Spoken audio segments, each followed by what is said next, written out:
To that major bombshell just dropped in a deadly officer shooting in Mesa. The cop who opened fire, killing an unarmed man, now charged with second-degree murder.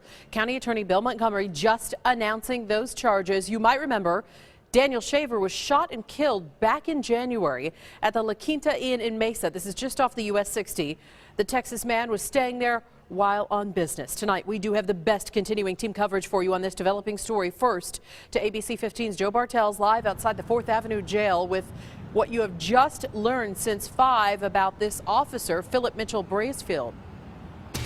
Yeah, Katie, we now know that officer will not show up here to the 4th Avenue jail. He also will not have his mugshot taken. Instead, he was issued a summons to show up to court on March 15th. That's 11 days from now. And I was just reading the Mesa Police Department statement on the situation. It says that they have concluded their review of the shooting. They submitted their results to the county attorney. We now know how that turned out for that officer and the county attorney's decision, and they say they will respect the criminal justice system. We now know that there is body camera video of this shooting, and we are working to get that, but this officer will report to court on March 15th. Katie? All right, thanks, Joe. Our live team coverage continues now with ABC 15's John Erickson in Chandler. He just spoke to the family's attorney and has more on their reaction to the county attorney's decision to charge Officer Brailsford.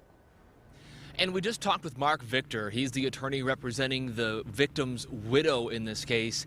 He commended Maricopa County Attorney Bill Montgomery for filing charges against this Mesa police officer. Mr. Victor, the attorney, said that he has been down to Texas, where this man was from, where his widow lives with their 2 children.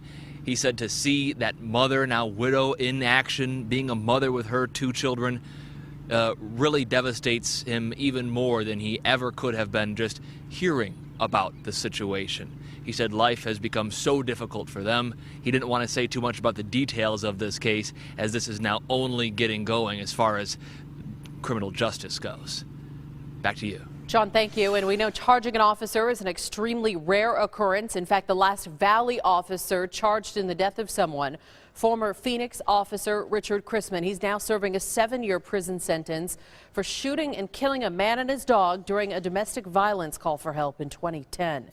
We'll have even more on this developing story coming up. We do have crews, as we mentioned, spread out all across the valley on this, gathering the very latest breaking details on this developing story. But again, the county attorney recommending charges here. We'll have even more sent straight to your smartphone or tablet. Just download our free ABC 15 mobile app.